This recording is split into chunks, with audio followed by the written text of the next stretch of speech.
Vivimos en tiempos donde muchas ideologías prometen justicia, igualdad y libertad, pero pocas se detienen a preguntar qué dice Dios sobre el ser humano, el trabajo, la libertad y el poder. Hoy no venimos a defender un partido político, ni a promover una ideología humana. Venimos a examinar la historia y las ideas a la luz de la palabra de Dios. Porque cuando el hombre saca a Dios del centro, algo siempre ocupa su lugar: el Estado, el dinero o el poder. Y la Biblia nos advierte que todo sistema que reemplaza a Dios termina oprimiendo al hombre. Por eso, hoy reflexionaremos con honestidad sobre el comunismo y el capitalismo, no para exaltar sistemas humanos, sino para recordar una verdad eterna. Solo Dios puede gobernar el corazón del hombre con justicia y libertad verdadera. Hola a todos y bienvenidos a otro video. Hoy hablaremos del comunismo y el capitalismo a la luz de la Biblia y de la historia. No desde ideologías humanas, sino desde la palabra de Dios. El comunismo enseña que el Estado debe ser el centro de todo, que la propiedad privada debe desaparecer y que el individuo debe someterse al colectivo. Pero la Biblia nos muestra desde el principio que Dios creó al hombre con dignidad, con responsabilidad y con trabajo. Está escrito que Dios tomó al hombre y lo puso en el huerto de Edén para que lo labrara y lo guardase. Génesis capítulo 2, versículo 15. Más adelante la Escritura declara que Dios da al hombre que coma y disfrute del fruto de su trabajo. Por eso Dios da un mandamiento claro cuando dice: no robarás. Éxodo capítulo 20, versículo 15. Reconociendo así la validez de la propiedad privada y del esfuerzo personal. El comunismo promueve una igualdad forzada donde todos reciben lo mismo sin importar el esfuerzo. Pero la palabra de Dios enseña responsabilidad personal y justicia. El apóstol Pablo escribió: si alguno no quiere trabajar, tampoco coma. Segunda carta a los Tesalonicenses capítulo 3 versículo 10. También declaró: cada uno llevará su propia carga. Gálatas capítulo 6 versículo 5.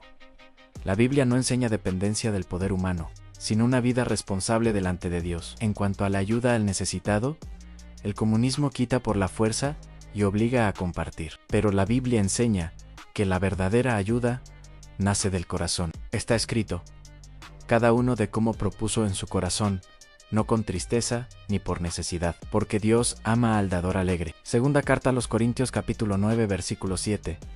Asimismo la Escritura exhorta, compartiendo para las necesidades de los santos. Los fundadores del comunismo moderno aparecen sobre todo en el siglo XIX. A los más importantes en el plano de las ideas son Karl Marx y Friedrich Engels, que vivieron en la Europa del siglo XIX y observaron las desigualdades del capitalismo industrial, jornadas muy largas, explotación de los obreros y una gran diferencia entre ricos y pobres. En el año 1848 publicaron el Manifiesto del Partido Comunista, donde explican la lucha de clases entre burguesía y proletariado y plantean la idea de una revolución para acabar con la propiedad privada de los medios de producción y construir una sociedad sin clases en más tarde. Karl Marx escribió El Capital, publicado en varios tomos a partir de 1867, donde analiza a fondo cómo funciona el capitalismo y por qué, según él, siempre tiende a la explotación del trabajador. Engels apoyó económicamente y teóricamente a Marx, y después de la muerte de Marx,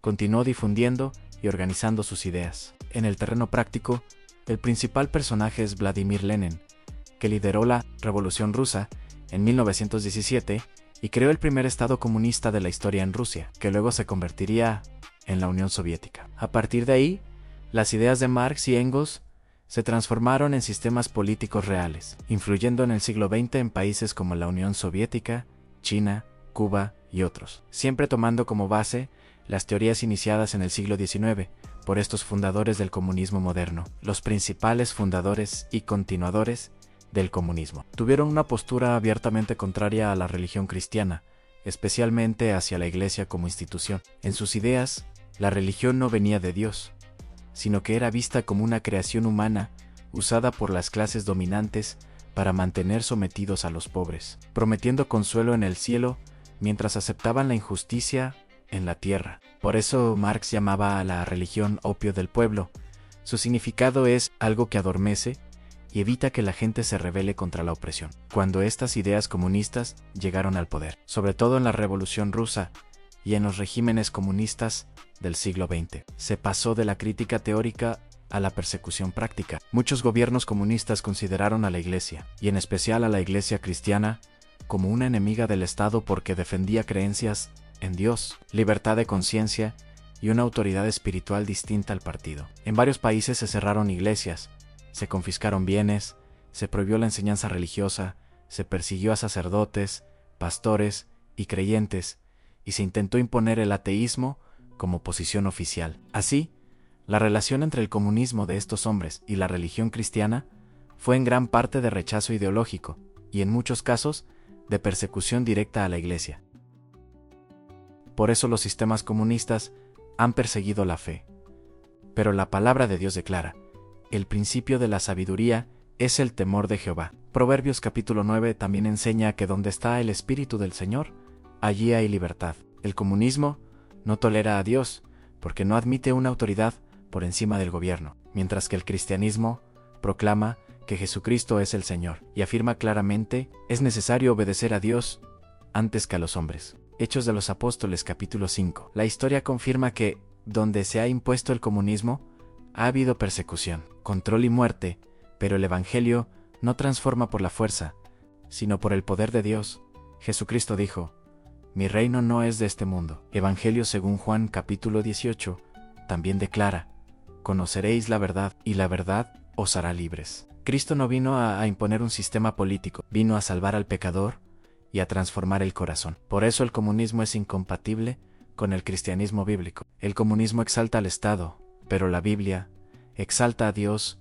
El comunismo anula al individuo, pero el Evangelio redime a la persona. El comunismo gobierna por imposición, pero Cristo llama al arrepentimiento y a la fe. La Escritura lo resume con estas palabras de Jesús: el Hijo os libertare, seréis verdaderamente libres. Evangelio según Juan capítulo 8, versículo 36. Una comparación de los países comunistas es: el comunismo busca que todos tengan casi lo mismo, sin tomar en cuenta de forma justa el esfuerzo personal. Pero la Biblia enseña que Dios valora el trabajo y la responsabilidad. En Proverbios capítulo 10, versículo 4, se dice que la mano negligente empobrece y la mano de los diligentes enriquece. En Proverbios capítulo 12, versículo 11, vemos que el que labra su tierra se saciará de pan. Y en 2 Tesalonicenses capítulo 3, versículo 10, se declara que el que no quiere trabajar, tampoco coma. Esto muestra que Dios respalda el esfuerzo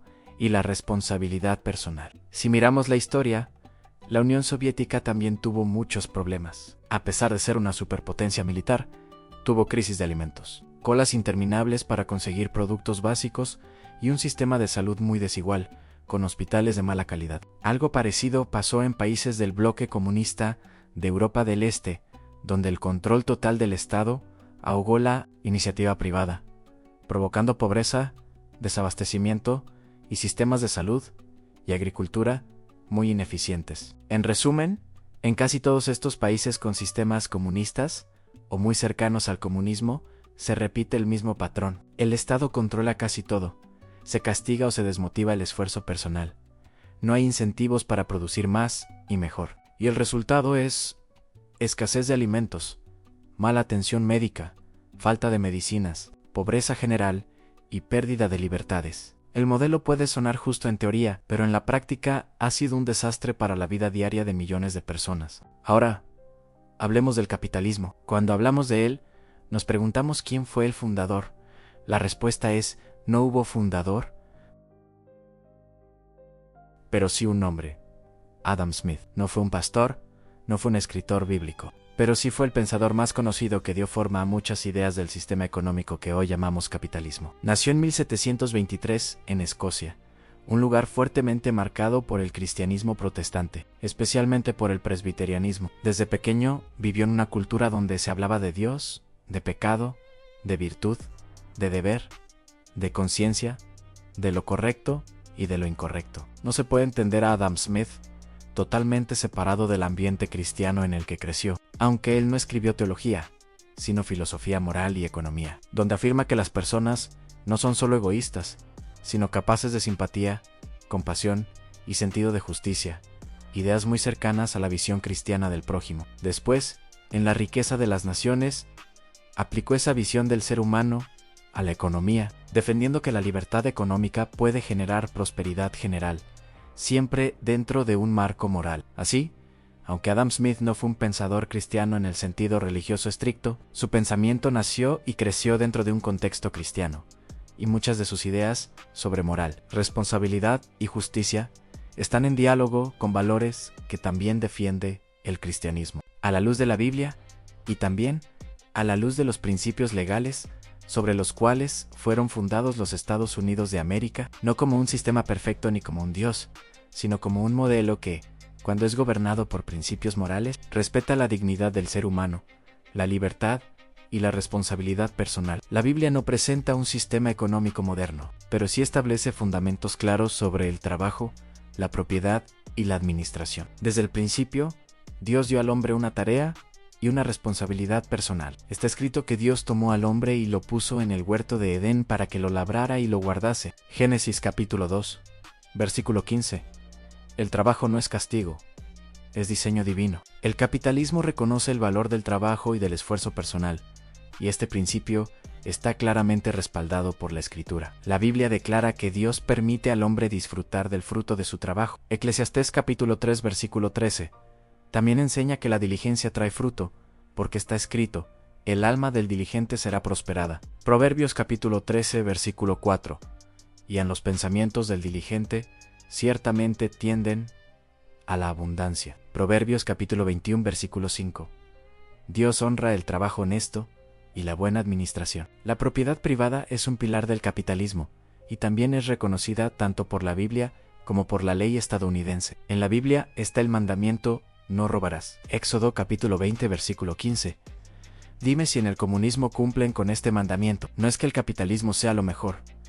Hay dificultades en todos los gobiernos, pero el capitalismo reconoce que las personas pueden poseer legítimamente bienes. De la misma manera, la Quinta Enmienda de los Estados Unidos establece que ninguna persona será privada de su propiedad sin el debido proceso legal y que el gobierno no puede tomar propiedad privada para uso público sin una compensación justa. Esto refleja un principio bíblico de justicia y respeto por lo ajeno. El capitalismo también se apoya en la libertad individual, pero la Biblia enseña que la libertad siempre debe ir acompañada de responsabilidad. Está escrito, cada uno llevará su propia carga. Gálatas capítulo 6, versículo 5. Y también, si alguno no quiere trabajar, tampoco coma. Segunda carta a los Tesalonicenses, capítulo 3. De forma similar, la Constitución de los Estados Unidos protege las libertades básicas del individuo. La Primera Enmienda garantiza la libertad de religión, de expresión y de conciencia. Por eso, el capitalismo, bajo principios bíblicos y constitucionales, reconoce la dignidad del individuo, el valor del trabajo, la libertad de conciencia y la responsabilidad personal. No exalta al Estado como Dios, ni al dinero como Señor, sino que coloca límites al poder humano. La Escritura lo resume diciendo, mas buscad primeramente el reino de Dios y su justicia. Evangelio según Mateo capítulo 6, versículo 33. Cuando Dios ocupa el primer lugar. La libertad, el trabajo y los recursos pueden usarse para su gloria y para el bien, permitiendo que el hombre adore a Dios sin coerción del Estado. Algo totalmente alineado con el principio bíblico de servir a Dios voluntariamente. La ayuda al necesitado es otro punto clave. El capitalismo permite la generosidad voluntaria, mientras que la Biblia enseña que dar debe nacer del corazón. Está escrito cada uno de cómo propuso en su corazón, no con tristeza ni por necesidad, porque Dios ama al dador alegre. Segunda carta a los Corintios capítulo 9 versículo 7. El sistema legal estadounidense no obliga al ciudadano a adorar, a creer ni a dar, sino que protege la libertad de hacerlo voluntariamente. La Biblia también advierte contra los peligros de un capitalismo sin Dios. Está escrito, porque raíz de todos los males es el amor al dinero. Jesús advirtió diciendo, mirad y guardaos de toda avaricia. Evangelio según Lucas, capítulo 12, versículo 15. Por eso el dinero no debe gobernar al hombre. Incluso la ley reconoce límites al poder humano. La 14ª Enmienda de los Estados Unidos reafirma que ninguna persona puede ser privada de vida, libertad o propiedad sin el debido proceso legal, recordando que ni el Estado está por encima de la justicia. Jesucristo dejó claro que el dinero no puede ocupar el lugar de Dios en el corazón. Él dijo, ninguno puede servir a dos señores. No podéis servir a Dios y a las riquezas. Evangelio según Mateo capítulo 6 versículo 24. El capitalismo sin valores se convierte en idolatría. Pero cuando es gobernado por principios bíblicos y límites legales justos, puede ser una de más. Hoy, no se trata solo de sistemas económicos, ni de ideologías humanas. Se trata de quién ocupa el lugar central en el corazón del hombre. Cuando el Estado pretende ser Dios, la libertad muere. Cuando el dinero gobierna sin valores, el alma se pierde. Pero cuando Dios es reconocido como Señor, el hombre encuentra propósito, dignidad y verdadera libertad. La historia demuestra que los sistemas impuestos por la fuerza terminan oprimiendo, pero el Evangelio transforma desde adentro. Cristo no vino a dominar naciones, vino a rescatar corazones. No prometió un paraíso político, prometió vida eterna. No ofreció control, ofreció redención. Hoy, cada uno debe examinar su fe, su conciencia y sus decisiones. Porque ningún sistema salvará al hombre, solo Jesucristo. Él sigue siendo el mismo ayer, hoy y por los siglos. Y su palabra permanece firme cuando todas las ideologías caen. Que nuestra esperanza no esté en el poder humano, sino en Dios. Que nuestra libertad no dependa del Estado, sino del Hijo, porque si el Hijo os libertare, seréis verdaderamente libres. Si llegaste al final, deja un like y comenta.